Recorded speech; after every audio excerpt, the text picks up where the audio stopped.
Let's have a look. Judgment. Brutal energy. I always say this. We always make it sound so fluffy and nice. It's a card of transformation, of change, rebirth, second chances, all of that wonderful stuff. But this is the card that's ruled by the energy of Pluto. And Pluto's not nice and fluffy at all. There are different kind of aspects to this card. The first is that it is number 20.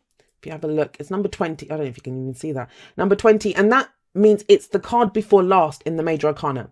The card that comes after this is the World. So that's the successful completion, right? But this is the card before that. What does it mean by that? Well, it means that, before we can successfully complete that cycle, we have to look back. We look back and we kind of do a kind of review where we look back and think, well, okay, I did this, I did that.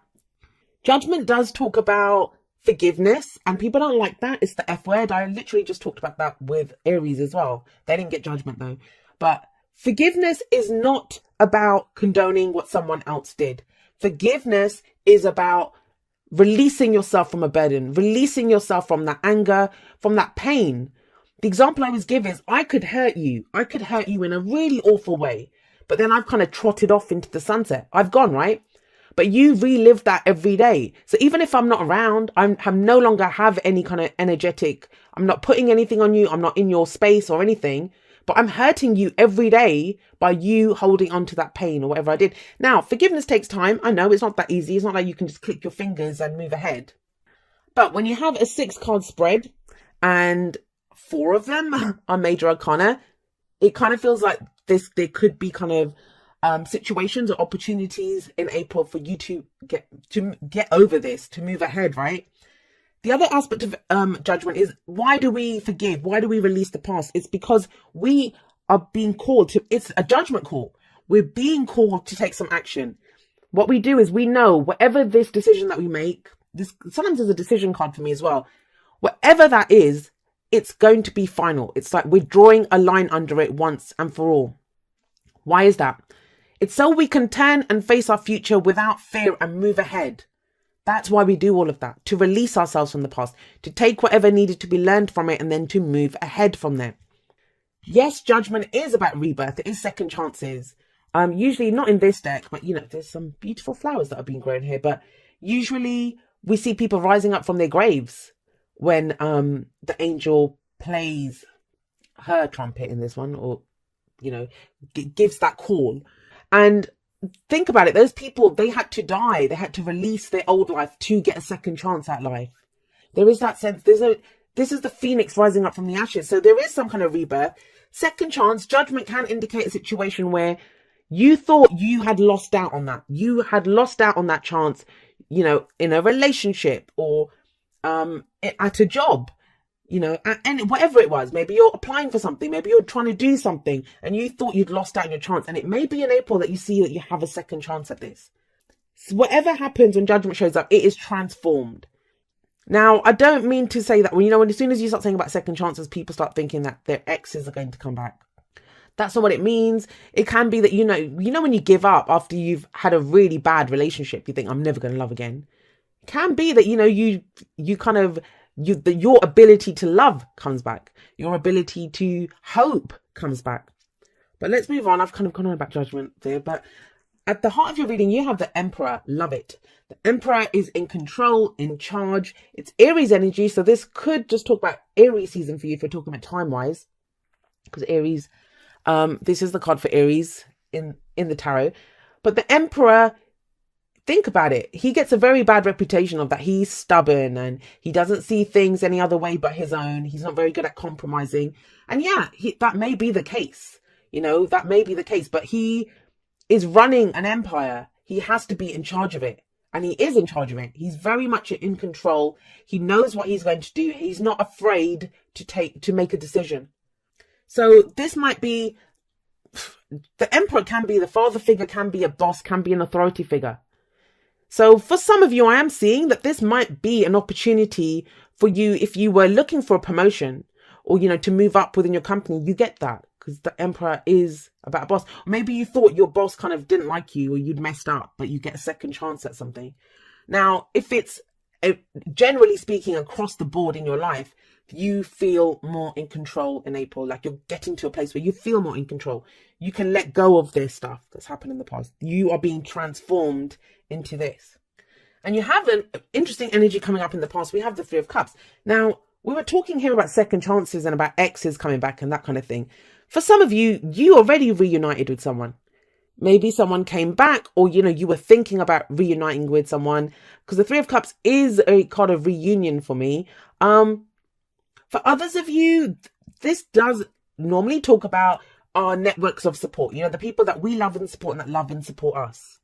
So it can be our social networks. It can be, the clients that we network with, anything that the people that we you have a look here. These three ladies are sitting around, chit-chattering, networking, socializing. That's the energy of this.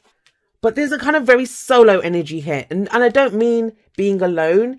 It's almost like you might have given support and help to other people, or even needed it yourself. But now you're ready to go forward into a much more kind of solid, this is what I'm going to do energy. Sometimes I get here, especially when we get the Emperor here, that, other people might be trying to urge us for our own good. Like, don't do that. Don't do this, that, it won't be fair. And they're doing it out of love, but what they're actually doing is holding us back. And, it may be you, Taurus, that has been doing that to other people, or people have been doing that to you. But not with the Emperor here. The Emperor doesn't care about any of that. He's just going to stand up and do what he wants, my way or the highway, right? And where does that lead? Well, we have the Hanged Man coming up in the present. So as you start April, going into April, this might be the energy where you kind of feel like nothing's changing, nothing's shifting. The Hanged Man, it's a kind of surrender. It's a kind of sacrifice. We sometimes have to give up things when the Hanged Man shows up. I feel for some of you, especially with Judgment, that is a very spiritual combination for me anyway. When we're doing that review, when we're figuring out what it is that we want from the future and what we're releasing, the forgiveness. And sometimes we have to forgive ourselves. It's not even other people that we have to forgive. We have to forgive ourselves. So what I'm getting here is, especially for those of you that it feels, within a group dynamic or to do with some kind of reunion, if you feel like you've not acted in the best way, always understand that you did the best that you could with what you knew at the time. But this is about letting go of any of that, whoever it is that you need to forgive. And the Hanged Man talks about a change of perspective, that things are going to get moving again very soon, very quickly. But first, there must be a change of perspective. And it comes from looking back. It comes from whatever it is this thing is that you've kind of given up on. But it's saying there is a second chance available here, but it may not play out in exactly the way that you think. Because the Emperor's great. He's in control. He's in charge. But remember, he only knows how to do things his way.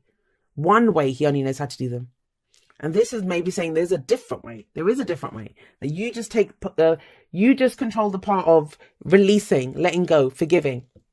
So if you have a look at the Hanged Man here, he's tied, bound by his legs, but he's not struggling. He's not struggling. He's surrendered to that position. Why? Because he's hanging there upside down now. He sees the world from a different viewpoint. He's upside down. The world doesn't look the same. He's going to see something differently from this angle. And when he sees it, when he understands it, then he can move forward. And there is change and movement coming in for you. But this can be like meditation. You've taken time out to try to understand something, to look back at what happened here. I am getting this strong sense of just looking back, not going back, but looking back. Maybe in how you connected to other people, to the group, maybe some kind of reunion. Like, what have you been doing in group dynamics? Because this is very kind of solo energy coming in here. And where does that lead? If you can do this, once things get moving again, where do they move to? Well, we have the Wheel of Fortune coming up. The Wheel of Fortune, it is a card. Again, it can be of second chances. So we have second chances coming up here. But it's transformed, guys. It's not going to be the same.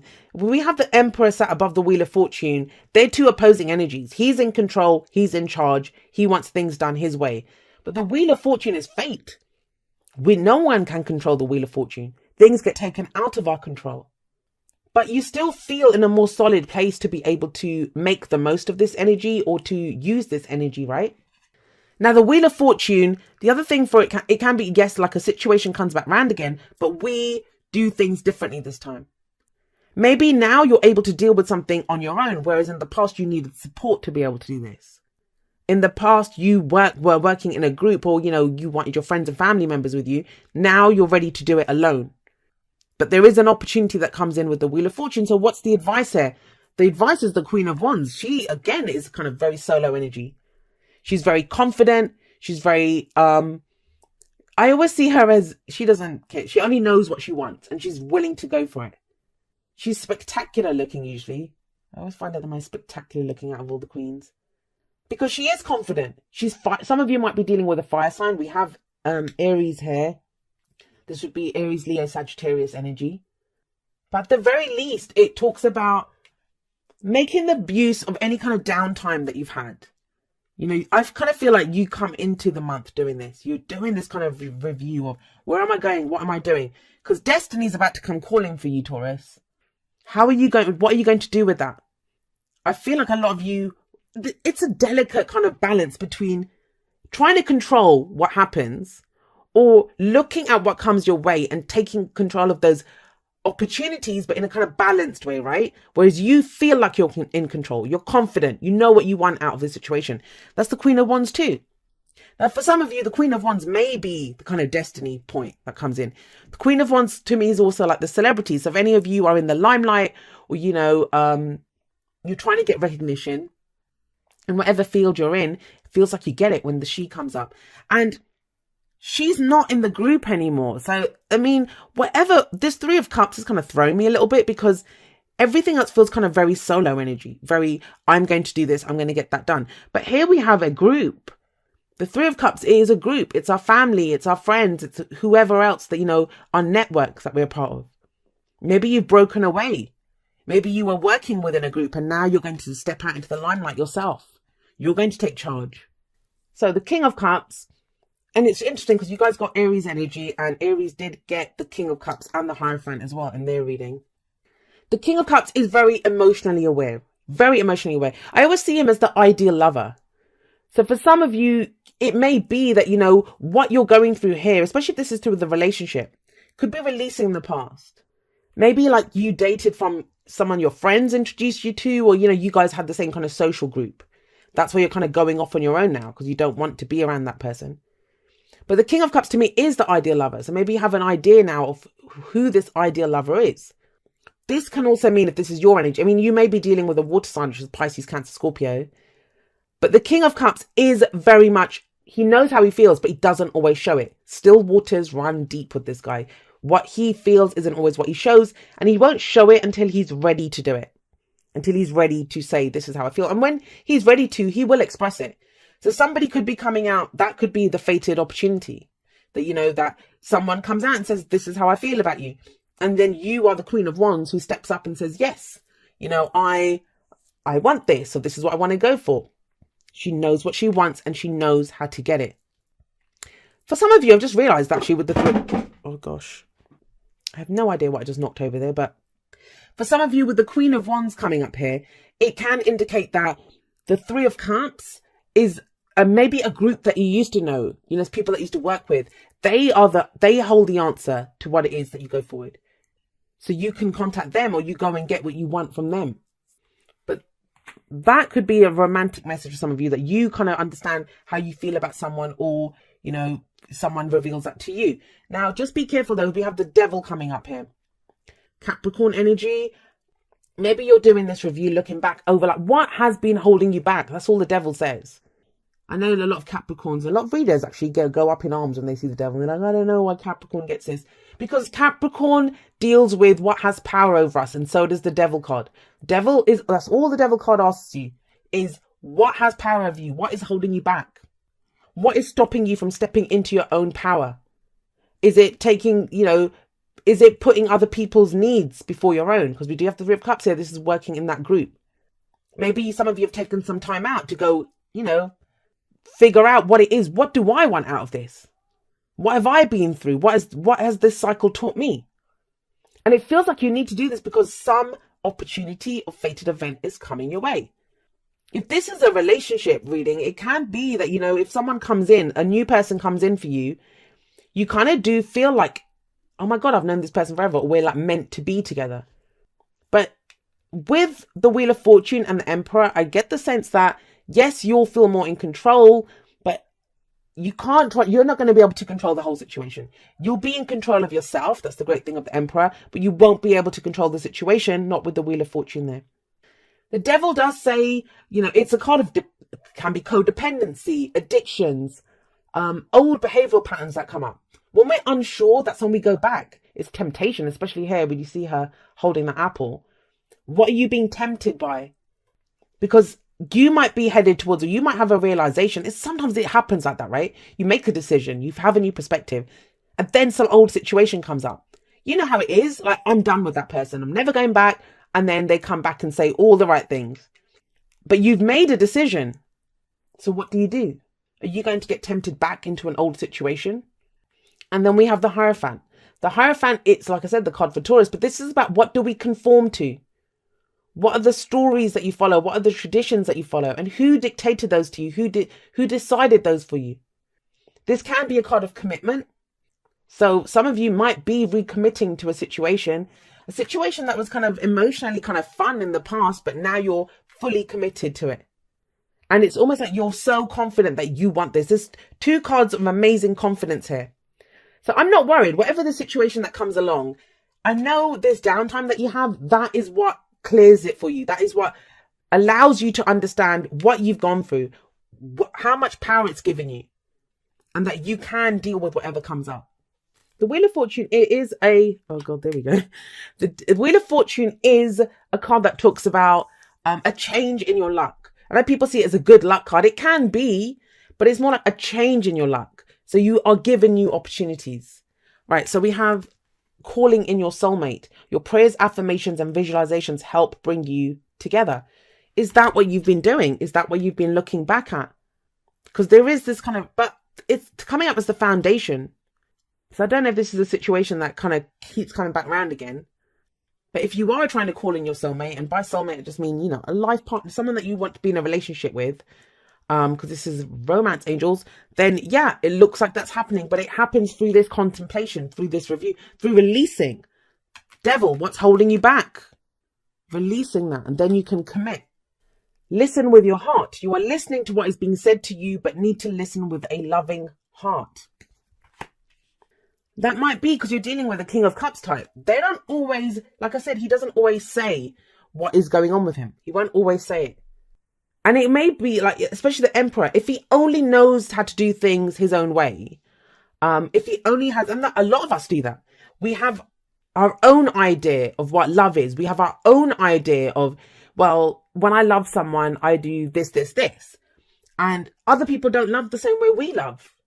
Someone may be trying to tell us something or do something that we just don't understand. We're trying to, we only know how to do things our own way, like the Emperor. So listen with your heart is what it says. How does it feel? He knows how he feels. So this is very much like the Hanged Man for me. When you're feeling overwhelmed, if you don't know what's going on, take a moment to center yourself. You can see this person kind of floating around, meditating. I kind of get the sense that there's more going on here. It may be a kind of quiet start. I mean, the fire and the fireworks don't start until the Queen of Wands comes in. But this kind of, you are being prepared for destiny. Destiny is coming and calling for you, Taurus. But it kind of feels like you guys are getting your house in order before this comes in. A change in perspective. I'd be very surprised if you guys are the same, like, come May, come your own season. And yeah, Aries is your 12th house. That's going to be about your spirituality, your spiritual beliefs, that all that unseen stuff that's going on, your fears, your doubts, all of that. But you don't even have any of that. This is about you stepping up and being in control. Kind of very solo energy, but not lonely energy, not being is self-empowered energy that seems to be coming up for you guys. Okay, well, there is a balance between activity and rest, ebb and flow. You can't have one without the other. If you are faced with an obstacle right now, the best course is surrender and non-resistance. Soon enough, you'll see how easy it is to flow around it. Now is one of those times when you must trust the river of your life, go with the flow, and in no time you'll reach what you have your heart and hope set on. Just remember, spirit will keep your head above water and will direct the currents. When it's time for a greater effort, you'll know exactly when you'll need to work those manifesting muscles, and wands are that's manifestation energy. It can be challenging to master the flow cycles of your life, but as you develop your skills, affluence will be yours. Enjoy the flow and trust those currents, for we're right there with you with our little umbrella drinks, smiling at your success. Love you so very much. And it is about surrendering. Like I said, you guys seem to be like getting your house in order for this. A lot of you might even be able to sense this is coming. And that's when I kind of talked about this recently in a podcast I did. Sometimes we can sense that things are coming our way. We can sense that they're coming. Like everything's about to change. And that can be frightening. So we can dig our heels in sometimes, saying, no, I don't want to do that. Or other times we can say, okay, well, what's led up to this? Where am I right now? And so when this opportunity comes knocking at our door, we can, commit to it fully, go ahead with it, see what we want, and then go for it with confidence.